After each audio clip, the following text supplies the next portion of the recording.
CFFNation.com. My name is Matt Monero. Follow me on Twitter at Matt Monero.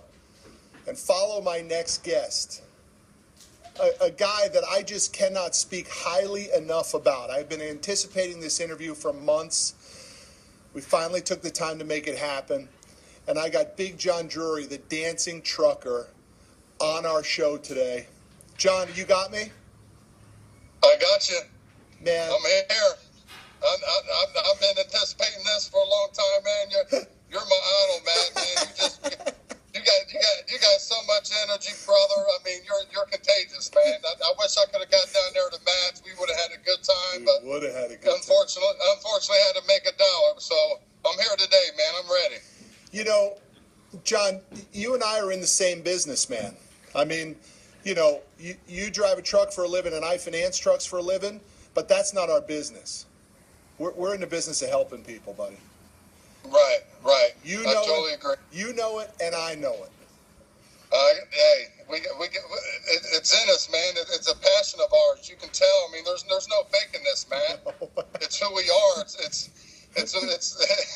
the problem for me, though, and I'd like to ask you about it further, but I bet a problem for you is it just took me too long to figure that out. I wasted a lot of time not understanding that really what my calling was to get out there and help. Exactly. And it took me a while. Actually, it took me 41 years to figure that out, man. Me too, buddy. 41 years. Back in 2011, I lost 100 pounds through dancing, and it was so empowering, and I felt so good about myself. My self-confidence was shooting through the roof. Before that, I wasn't sure of myself. I was down on myself. I beat myself up. I couldn't do nothing right for 41 years. Yeah. In the last 4 years, I can't do nothing wrong because I'm not focusing on me no more. Yeah. I'm focusing on the people that need my help. It's the answer, man. It's in all the books. It's everywhere out there. By the way, it doesn't get taught in school, unfortunately. I mean, if that's what our calling is, we got to go out and find it. And it's in a lot of books. It's in the audio tapes. It's all there. But boy, I pushed it away for decades. I didn't understand that if I really wanted to get, I had to give first. I just didn't quite get that, man. But look, you like my shirt? I love your shirt. You love it? I love your shirt. Like how much you love this shirt? Like you'd want a shirt like this? Huh? How much you want for it? You didn't think I'd forget about you, pal, did you? Oh my gosh. I got it right here for you, pal. It's going to be in the overnight for you tomorrow, man. There it is on the front. Oh my gosh. Are you serious, now man? look on the back. Oh. There it is, pal. Hey, I'm ready to go now. Just like you asked for, buddy. You got one coming your direction with your logo on it and everything, buddy. It's on its way to you. Oh my gosh, that is so awesome, man. I love that shirt. I do too. You guys are so good at CFFNation.com, man. I mean, everything happens for a reason, and we found each other on Twitter, and my gosh, man, you guys... It's blown up since then. I mean, that's it. It's unbelievable how it can happen, right? All those great shows on CFF Nation, not only the Dancing Trucker Show, but the Big Hat Show, the Healthy Trucker. I can go on and on and on. Such great entertainment, such great education for the truck drivers. What you're doing, man, is completely awesome. I back it 100%. Thanks, buddy. I appreciate that support and everything you're doing. But look, our audience needs to know a little bit more about you, John. We gotta understand a little bit more about what kind of a transformation occurs that puts you in this position of helping right now. So take us back, John. Bring us all the way. I mean, where'd you grow up? How was the early days? Let's get started right there. Oh boy. I grew up in Cincinnati, Ohio, on the west side of town. I was a skinny guy. All my childhood, going through high school, I played every sport on God's green earth. Believe it or not, I played golf and tennis besides football, baseball, and basketball. Yeah. So I played 5 sports. I was very active. I didn't stop. And, of course, on the weekends, when I got old enough to get in the bars, I would dance every weekend. And that's how I met my wife, believe it or not, on the dance floor. back in 1989. No kidding. So, yeah. What are we talking? Like break dancing, or like, disco dancing? What kind of dancing? Yeah, a little bit of break dancing, ticking. They used to call it ticking or whatever. That's awesome. So just that, I'm a big music fan. It's the neighborhood I grew up in. I kind of grew up in the ghetto, if you will. I mean, I'll go ahead and admit that.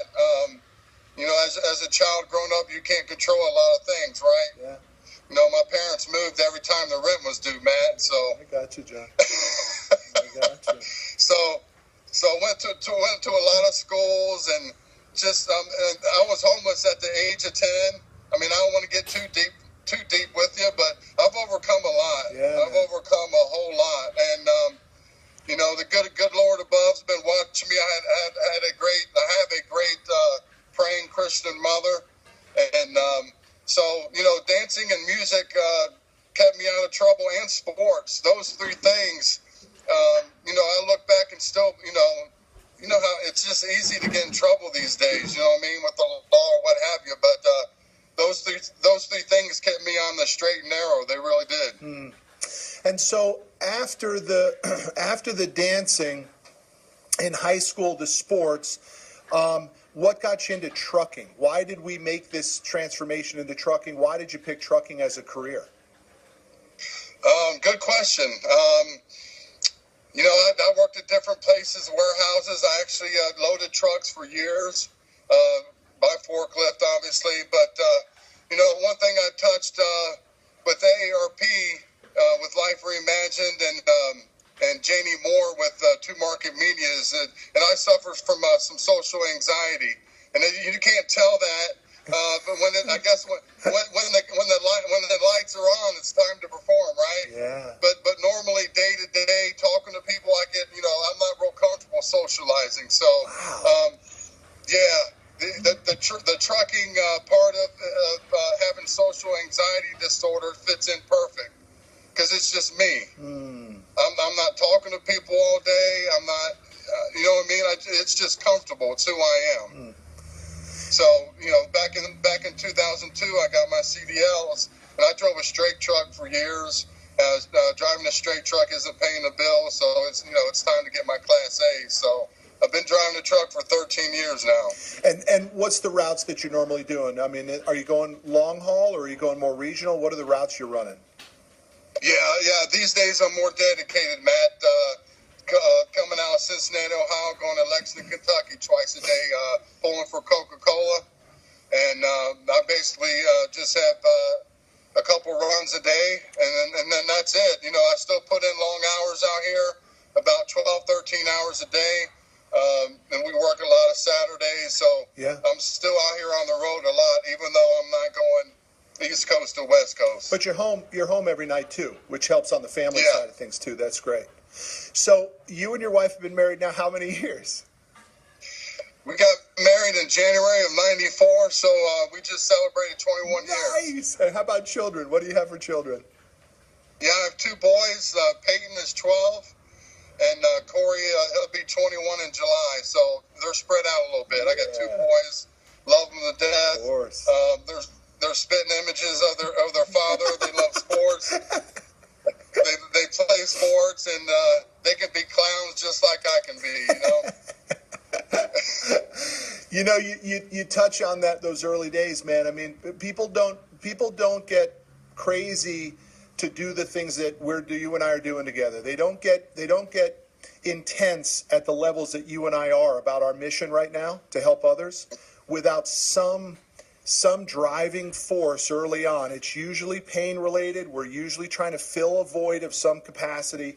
That's what drives people to these crazy levels. So I can completely relate to you on that. I mean, everybody that I know that is doing really meaningful things are usually trying to brush up on a little bit of void that happened in the early years. That self-confidence, that self-esteem issue is just so important. It is.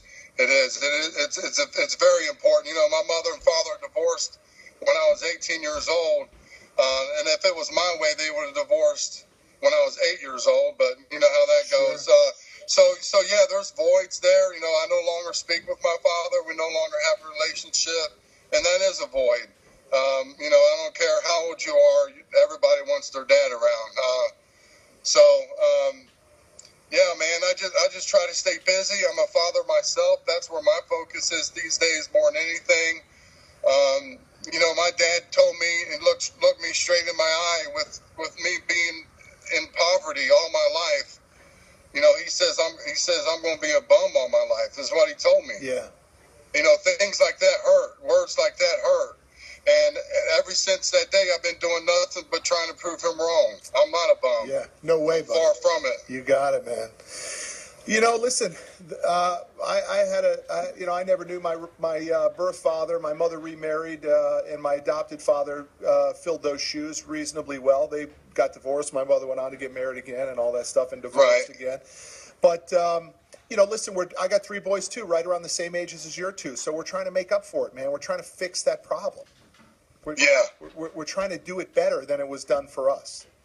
Exactly. But that's what takes us sort of to where we are. So we end up creating a network called CFFNation.com with the intention of delivering incredible information, education, and entertainment. And a couple months ago, you and I come in contact with each other with Bobby and Wade. Right. And then we bring in the 2 Market Media guys, and now we end up with this movement that's happening, my friend. I mean, we can't stop this thing now, buddy. This thing's on a mind of its own now, man. The snowballs rolling, man, and truck news, and Canada did that article about my trucker on tour, man, and here I am trying to keep it a secret from my employer. Like, I don't want them to know. I want to focus. You know what I mean? Like, this article came out in Canada, for God's sake. Another country, right? And I'm like, I do not want Cowan to know about this at all. I just want to show up to work, do my job, leave this dancing stuff on the other side. You know what I mean? I didn't know that. No, I didn't know you were trying to do that. So they ended up finding out about it. My dispatcher calls me one day, calls me dancing trucker. I'm like, oh shit. Cat's out of the bag now, man. Oh, that's awesome. So Cowan's embracing the whole thing, and that's a good thing too, man. I mean, just things are going the right direction. But John, let's talk about the weight loss for a minute. I mean, weight has always been a problem for me too. At my peak, I was 330 pounds. I'm about 45, almost 50 pounds less than that now. It's made all the difference in the world. But your numbers were even bigger than mine. So walk me through the weight gain, the watershed moment, and then what you've been able to do to correct that. Yeah, I mean, by the way, congratulations on your weight loss. You're looking real good there, Matt, and it's a challenge, man. It's a challenge. We all like to eat, baby. We all like to eat. And so yeah, I mean, like I say, I was a skinny guy growing up through high school, got my CDLs, was eating my wife's good cooking, and the weight poured on. I mean, it just poured on. You slow down. I stopped being active. I was behind the wheel for years and years and years, and then before you know it, you go from 300 to 400, Yeah. And it creeps up on you. So I was pushing 400 pounds there for a long time, and, like I said, back in 2011, I entered our Biggest Loser contest, and as I already told you, I'm a very competitive guy. Competition, I want to win, bottom line. And I mentioned in one of my other videos that my cousin passed away from bone cancer. We're about the same age. Stuff like that wakes you up. We're all not going to be here on this beautiful earth forever, so we have to do something that's going to wake us up. And that Biggest Loser contest kind of got me going, and then that was only 90 days. But after that, I just kept going, found Zumba. Started dancing. You should have seen those women's faces when I walked in the room.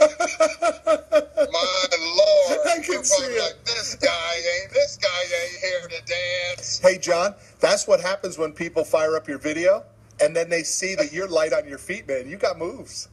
You're a good dancer, man. I feel it. I feel the music, man. I feel it. Dude, you got moves. I'm telling you, you are light on your feet. So I think